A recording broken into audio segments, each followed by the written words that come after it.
Hello, this is the 212th edition of Catch of the Day, available on the Branch Talk YouTube channel. Today we're going to continue reading from a book written by Doug Mitchell, entitled The Four Carpenters, The Ensign, The Time of Jacob's Trouble, and The First Deliverance. Starting at the top of page 51, we read, "Note that those who are delivered from that trying circumstance are those who have left the cities and villages, but are not yet in the promised land. Those who are delivered by the voice of God at that time are the 144,000 in number, for they knew and understood the voice." A final conflict. Clad in the armor of Christ's righteousness, the church is to enter upon her final conflict. Fair as the moon, clear as the sun, and terrible as an army with banners. Song of Solomon 6, verse 10. She is to go forth into all the world conquering and to conquer. Prophets and Kings, page 725.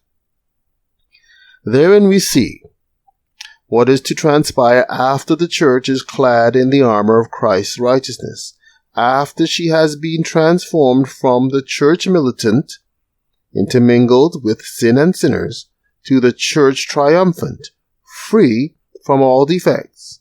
That is, she is to enter upon her final conflict. She is to go forth into all the world conquering and to conquer. So rather than the warfare being over when the church is delivered by the voice of God, her great final conflict is just before her. When this holy army is to be manifested is revealed in early writings, page 52.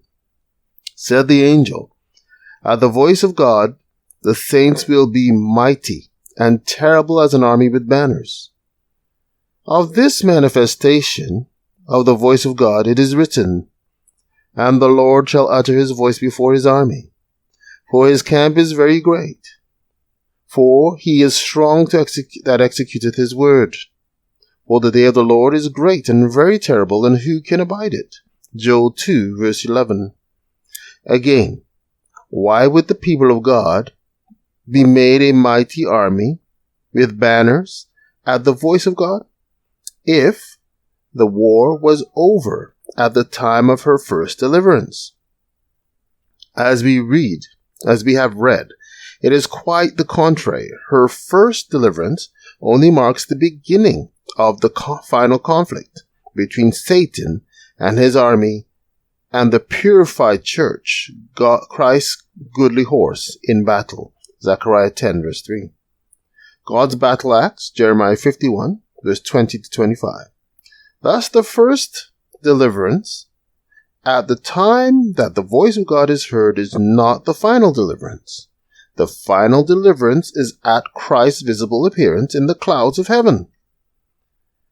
It's notable that in commenting on Joel 2:11 and the surrounding verses, Brother Hardif doesn't say anything on that portion of the verse that speaks of God uttering his voice before his army.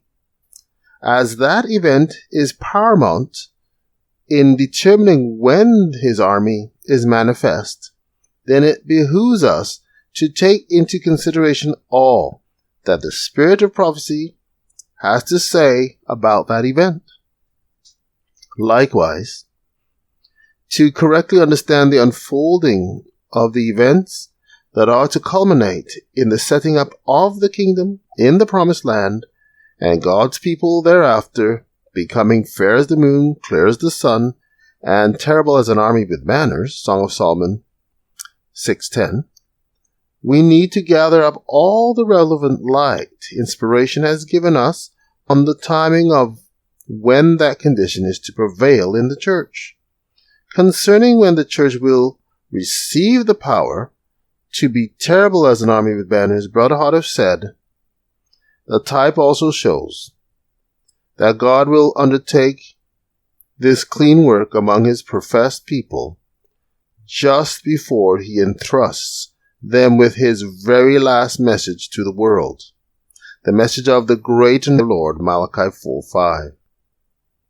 The power of this dreadful day is to lighten the earth with its glory, Revelation 18:1, and enable his people to repossess the antitypical promised land, the earth.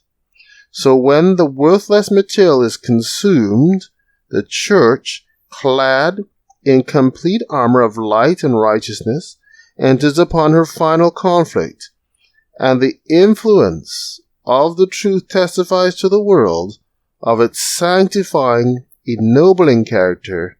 Testimonies to Ministers, page 17 and 18. Take care.